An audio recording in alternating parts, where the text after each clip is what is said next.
And now you move on to the second fight of the night. You got Bruna Brasil taking on Marnic Mann, and in my opinion, I'd be quite surprised if the winner of this fight did get a contract. Just the way that other fights have been going in the past, they didn't give Teresa Blader a contract. If they're not giving Teresa Blader a contract, I'd be very surprised if they give either of these two girls a contract, open and honest. Both girls are 29 years old. Marnic Mann isn't listed there, but she is 29 years old.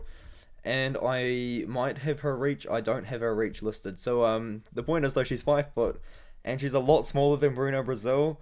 And this is not at 115 pounds like these two girls have fought at the past. It's at 125 pounds, which is going to favour the much stronger, well, the much bigger fighter in Bruna Brasil. You could maybe argue that Marnic Mann is stronger. She is the wrestler, she is the grappler out of the two.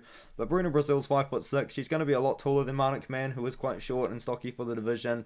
I think that Bruna Brasil is the much better striker out of the two. Marnic Mann probably is the better wrestler and grappler. Brasil can get taken down, but she does have Brazilian Jiu-Jitsu herself. But Marnic Mann, I'll just say, is just probably the better grappler out of the two, just to point it out. But I don't know, it's almost like a Hayley Cowan situation, where Hayley Cowan very recently lost to a girl with a very bad record, 1-2, and then come on to Dana White's Contender Series and won her a fight. But Marnic Mann coming for a split decision win over a girl that was 1-1. Coming into this fight ain't the greatest look. She did submit a 4-1 girl, and before that wasn't fighting the best competition. Bruna Brasil recently defeated the undefeated Yasmin Castanho, and before that she wasn't fighting the greatest girls in the world, but she was fighting okay competition for the experience that she does have. And I think this is a big step up in competition for both girls. But for Marnic Mann, this is a huge step up in competition in my opinion from who she's been fighting in the past. I think Bruna Brasil's going to be a lot bigger and a lot stronger. I'm terrible at predicting women's MMA, I really am, but I think that Bruna Brasil's going to pick apart Marnic Mann on the feet from range, and I think Marnic Mann's going to be constantly looking for the clinch, constantly looking for takedowns, and Brasil hopefully is able to shrug it off and keep Mann off her.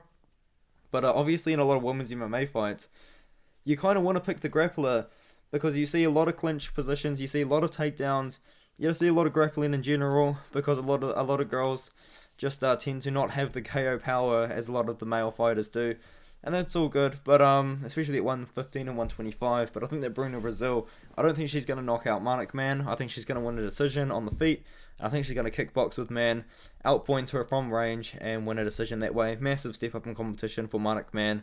Too big, in my opinion. Bruna Brasil just beat a 5-0 girl in her last fight. I think she's going to beat another one in Marnic Mann, so I'm going to be picking her by decision. I don't think the winner gets a contract though. If you're not signing Teresa Blader, you're not signing Bruna Brasil or Marnic Mann. I'm actually kind of pressed they didn't sign Teresa Blader, because she's got a win over Lucy Pudilova when Lucy Pudilova was making her run back into the UFC after getting cut initially.